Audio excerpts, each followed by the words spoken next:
تو یزید مر گیا، اس کا نام مر گیا، اس کا تشخص مر گیا۔ حسین کل بھی زندہ تھا، حسین آج بھی زندہ ہے، حسین کربلا کے تپتے ہوئے ریگزار میں بھی زندہ تھا، کوفے کے بازار میں بھی زندہ تھا، اور دمشق کی جامع مسجد میں بھی زندہ تھا، مدینے میں بھی زندہ، مکے میں بھی زندہ، کابل میں بھی زندہ، کندھار میں بھی زندہ، قلعہ جنگی میں بھی زندہ، تورا گھوڑا میں بھی زندہ، موصل میں بھی زندہ، بغداد میں بھی زندہ، غزہ کی پٹی میں بھی زندہ، فلسطین میں بھی زندہ۔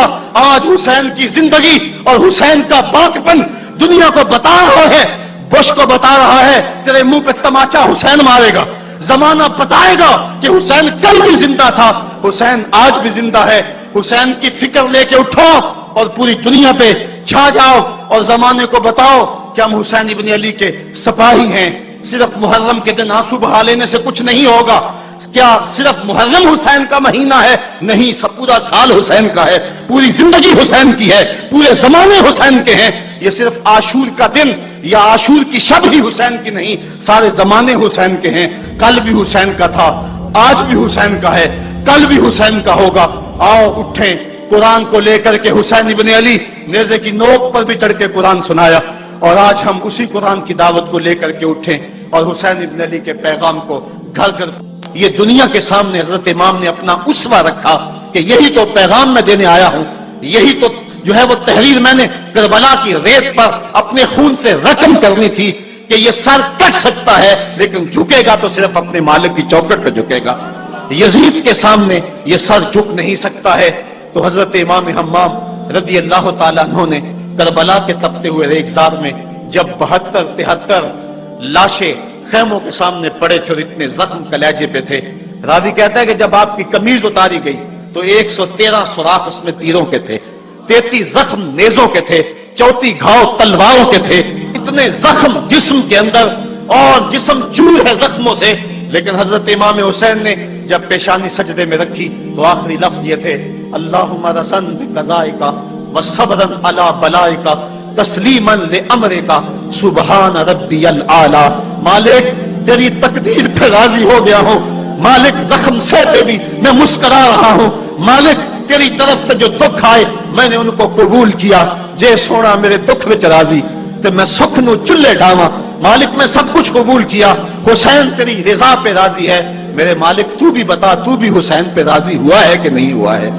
آواز آ رہی تھی اس پیاسے پر علی شیر خدا کو ناز ہے، اس نواسے پر محمد مصطفیٰ کو ناز ہے، اوروں نے بھی سجدہ کیا پر اس کا عجب انداز ہے، اس نے وہ سجدہ کیا جس پر خدا کو ناز ہے۔ اے حسین ابن علی تم پر سلام، نازش آل نبی تم پر سلام۔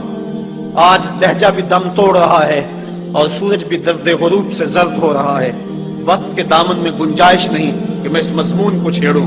آؤ ہم سلام کرتے ہیں۔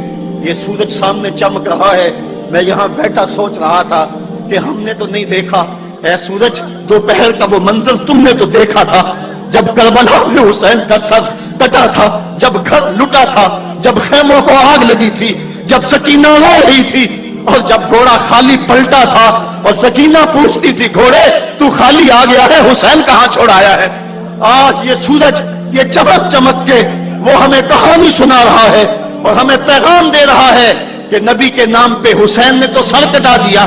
آج تم کہتے ہو دین پہ چلنا بڑا مشکل ہے، تم شور ڈال رہے ہو، جن کے لیے مسجدوں میں قالین بچھے ہوئے ہیں، گرم پانی دستیاب ہے اور ان کے لیے مسجدوں میں آسائشیں موجود ہیں، اور پھر بھی وہ کہتے ہیں دین پہ چلنا بڑا مشکل ہے۔ ذرا دیکھو حسین ابن علی کو سجدے میں سر رکھ کے، پیشانی رب کے حضور رکھ کے حسین ابن علی کہہ رہے ہیں مالک میں سر کٹا کے بھی تیرے حضور حاضر ہوں اور تجھ پہ راضی ہوں، تو بھی بتا کہ تو بھی حسین پہ راضی ہے یا نہیں ہے۔ اے حسین ابن علی تم پر سلام، نازش آل نبی تم پر سلام، تم پہ لاکھوں رحمتیں لاکھوں سلام، اے شہیدان محبت کے امام، لالا گوں لالا بدن لالا چمن، اے چمن اندر چمن اندر چمن، زندگی ہی زندگی تیری حیات، اے حیات اندر حیات اندر حیات، افتخار ملت بیضا ہے تو، رب کعبہ کی قسم یکتا ہے تو، فخر کا دل میں دریچہ باز کرنا چاہیے، جن کا تو آقا ہے ان کو ناز کرنا چاہیے۔ آج ہم ناز کرتے ہیں حسین ابن علی پہ، ہم آ حسین والے نہیں ہیں، ہم واہ حسین والے ہیں، واہ حسین تیری عظمت کو سلام، اتنے زخم کلیجے پہ ہو تو کھڑا نہیں ہوا جاتا، لیکن جبر کے خلاف کتنی قوت سے کھڑا ہے۔ حسین ابن علی نے اپنا نمونہ لوگوں کے سامنے رکھنا تھا۔ یزید مٹ گیا، یزید کا نام مٹ گیا، اس کا تشخص مٹ گیا۔ حسین کل بھی زندہ تھا، حسین آج بھی زندہ ہے۔ مرتا تو وہ ہے جس کی فکر مر جائے، مرتا تو وہ ہے جس کا نسب العین مر جائے، مرتا تو وہ ہے جس کا مشن ختم ہو جائے۔ حسین کا نسب العین زندہ، حسین کی فکر زندہ، حسین کا مشن زندہ، حسین زندہ، حسین کا نانا بھی زندہ۔ آج بھی ہزاروں کروڑوں اربوں انسان حسین کا نام لے کے جی رہے ہیں۔ میں کہتا ہوں اگر کوئی یزید کا نام بھی لیتا ہے تو وہ سر جھکا کے دیتا ہے، اور جب ہمارے لبوں پہ نام حسین آتا ہے ہمارا قد اونچا ہو جاتا ہے، ہمارا سر فخر سے بلند ہو جاتا ہے۔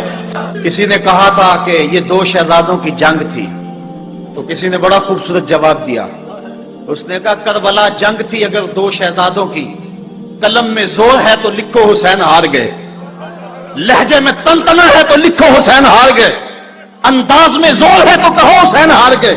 زمانہ کل بھی کہتا تھا، زمانہ آج بھی کہتا ہے، حسین کل بھی جیتا تھا، حسین آج بھی جیتا ہے۔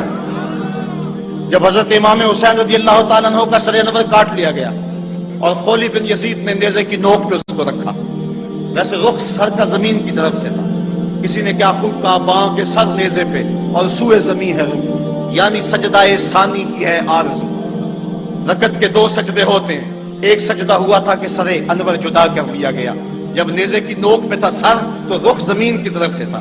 شاعر کہتا ذرا غور سے دیکھو سر حسین کیا کہہ رہا ہے، سر حسین کی پیشانی زمین کی طرف ہے، پیشانی میں دوسرے سجدے کی آرزو مچل رہی ہے۔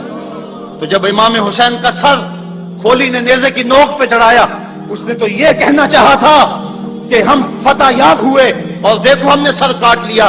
کسی نے کہا ذرا غور سے دیکھو یہ تو سر کٹ کے بھی سر بلند ہے، یہ سر کٹ گیا پھر بھی سر بلندی نہیں گئی ہے، اس کا بانک پن پھر بھی نہیں گیا ہے۔ حسین کا سر کل بھی اونچا تھا، حسین کا سر آج بھی اونچا ہے، اس کا نام زندہ، اس کا پیغام زندہ، اس کی فکر زندہ۔ حضرت امام زین العابدین یہ کربلا کے وہ شخص ہیں جنہوں نے سارا منظر اپنی آنکھوں سے دیکھا تھا۔ اتنے دکھ کسی کو نہیں پہنچے جتنے زینب اور زین العابدین کو پہنچے ہیں۔ سب منظر کھلی آنکھوں سے دیکھا، 14 سال کی عمر ہے، بیمار ہیں، تاریخ بتاتی ہے اس کے بعد ساری زندگی حضرت زین العابدین نے ٹھنڈا پانی نہیں پیا، جب پانی پینے لگتے تڑپنے لگتے، کہتے مجھے سکینہ کی پیاس یاد آتی ہے، مجھے علی اصغر کا تڑپنا یاد آتا ہے، ساری زندگی پھر ٹھنڈا پانی نہیں پیا۔ حضرت امام زین العابدین نے یہ سارا منظر کھلی آنکھوں کے ساتھ دیکھا تھا، اور پھر آپ نے دمشق کے بازاروں میں بھی اور کوفے کی گلیوں کے اندر بھی سروں کا یہ قافلہ اپنی قیادت کے اندر جو ہے وہ گزارا تھا۔ جب یزید کے دربار کے اندر حضرت امام زین العابدین پہنچے تو یزید نے پہلے تو جو ہے وہ دکھ کا اظہار کیا۔ بعض لوگ یہاں سے یزید کی بریت کا اعلان کرتے ہیں، یہاں کسی نے بڑی خوبصورت بات کہی کہ قاتل کی پشیمانی مقتول کی اہمیت کو تو بڑھا سکتی ہے لیکن اس کے دامن سے قتل کے داغ کو نہیں دھو سکتی۔ تو اس نے یہ سب کچھ کیا، یہ بس اس کے ٹسلے تھے جو وہ بہانے لگا، لیکن بعد میں اس نے حضرت امام حسین رضی اللہ تعالی عنہ کے دانتوں کے اوپر جو ہے وہ چھڑی مارنا شروع کر دی۔ تو حضرت ابو برزہ اسلمی صحابی رسول وہاں موجود تھے، وہ کھڑے ہو گئے، اٹھ گئے، بدن کانپتا ہے ان کا، کہنے لگے ظالم ارفع قدیبہ کا، یہاں اپنی چھڑی ہٹا لے، میں نے اپنی ان آنکھوں سے دیکھا ہے کہ کان رسول اللہ صلی اللہ علیہ وسلم یلسمہ، حضور نے ان ہونٹوں کو خود چوما ہے۔ تو یہ کہہ کہ آپ دربار سے نکل گئے اور روتے تھے اور آپ کے بدن پہ کب کی بھی داری تھی۔ بعد میں یزید نے کہا حضرت غلطی ہو گئی اور یہ میں نہیں چاہتا تھا، بتائیں آپ کی کوئی شرط ہو۔ تو آپ نے فرمایا میری 4 باتیں مان لو۔ ان 4 باتوں میں ایک بات یہ تھی کہ سر حسین اور سر شہیداں ہمارے سپرد کر دو تاکہ ہم کربلا جا کے ان کی تدفین کر سکیں۔ دوسری یہ تھا کہ ہمیں مدینہ حفاظت سے پہنچا دو۔ تیسری شرط یہ تھی کہ مجھے جو ہے وہ جمعے کا خطبہ دینے کی اجازت دو آج دمشق جامع مسجد کے اندر۔ چوتھی بات آپ نے یہ فرمائی کہ قاتلان حسین جو ہے وہ میرے سپرد کرو۔ اس نے کہا ہاں کون ہے قاتل حسین کا؟ لوگوں نے کہا خولی ہے۔ خولی نے کہا میں نے قتل نہیں کیا، یہ سنان بن انس بخی نے کیا ہے۔ سنان بن انس نخی کو کہا ہاں تو بتا. کہنے لگا میں قتل کیوں کرنا تھا, یہ تو شمر ذی الجوشن نے کیا. شمر ذی الجوشن کو کہا تو بتا. کہنے لگا میں نے قتل نہیں کیا, میرا کون سا, حسین نے کچھ بگاڑا تھا, قتل اس نے کیا ہے جس کی حکومت کو خطرہ تھا. تو یہ ہے وہ ہے قاتل حسین کا. اب یزید کہنے لگا تمہاری یہ شرط تو میں پوری نہیں کر سکتا, یہ بات تو پوری نہیں کر سکتا, اب خطبہ دے لو. اب حضرت امام زین العابدین خطبہ دینے کے لیے کھڑے ہوئے. خطابت تو اس گھر کی لونڈی ہے, جب یہ بولتے ہیں تو حکمت کے موتی دولتے ہیں. جو ہی امام زین العابدین کھڑے ہوئے, 14 سال عمر ہے اور دمشق کی جامع مسجد ہے, یزید بھی بیٹھا تھا, یعنی سلطنت بھی تھے, عوام کا بھی ہجوم تھا. جب آپ نے خطبہ شروع کیا لوگ زار و قطار رونے لگے, اور آپ نے اہل بیت کے مناقب جب لوگوں کے سامنے رکھے تو یزید گھبرا گیا کہ کہیں لوگ میرے گریبان تک نہ پہنچے. اس نے مؤذن کو اشارہ کیا جلدی جلدی اذان پڑھو. تو جب اس نے کہا اللہ اکبر اللہ اکبر, تو حضرت شہزادہ زین العابدین نے کہا کہ اس کے اندر کوئی شک نہیں کہ اللہ سب سے بڑا ہے. جب شہادتین کا کہا اشہد ان لا الہ الا اللہ, حضرت امام زین العابدین نے اس کے جواب کے اندر کہا ہاں ہاں اللہ کے علاوہ کوئی معبود نہیں ہے, اس کی گواہی ہم نے خون سے دی ہے, ہم نے اپنے لہو سے دی ہے اس کی گواہی. اور پھر اس کے بعد جب اشہد ان محمد رسول اللہ پہ لفظ آئے تو حضرت امام زین العابدین نے کہا یزید دیکھ, اب اذان کے اندر تیرے نانے کا نام ہے یا میرے نانے کا نام ہے؟ آج بھی منبر پہ میرے نانے کا نام ہے. تو یزید مر گیا, اس کا نام مر گیا, اس کا تشخص مر گیا. حسین کل بھی زندہ تھا, حسین آج بھی زندہ ہے. حسین کربلا کے تپتے ہوئے ریگزار میں بھی زندہ تھا, کوفے کے بازار میں بھی زندہ تھا, اور دمشق کی جامع مسجد میں بھی زندہ تھا, مدینے میں بھی زندہ, مکے میں بھی زندہ, کابل میں بھی زندہ, کندھار میں بھی زندہ, قلعہ جنگی میں بھی زندہ, تورا گھوڑا میں بھی زندہ, موصل میں بھی زندہ, بغداد میں بھی زندہ, غزہ کی پٹی میں بھی زندہ, فلسطین میں بھی زندہ. آج حسین کی زندگی اور حسین کا باقپن دنیا کو بتا رہا ہے, بش کو بتا رہا ہے تیرے منہ پہ تماچا حسین مارے گا. زمانہ بتائے گا کہ حسین کل بھی زندہ تھا, حسین آج بھی زندہ ہے. حسین کی فکر لے کے اٹھو اور پوری دنیا پہ چھا جاؤ اور زمانے کو بتاؤ کہ ہم حسین ابن علی کے سپاہی ہیں. صرف محرم کے دن آنسو بہا لینے سے کچھ نہیں ہوگا. کیا صرف محرم حسین کا مہینہ ہے؟ نہیں, سب پورا سال حسین کا ہے, پوری زندگی حسین کی ہے, پورے زمانے حسین کے ہیں. یہ صرف عاشور کا دن یا عاشور کی شب ہی حسین کی نہیں, سارے زمانے حسین کے ہیں. کل بھی حسین کا تھا, آج بھی حسین کا ہے, کل بھی حسین کا ہوگا.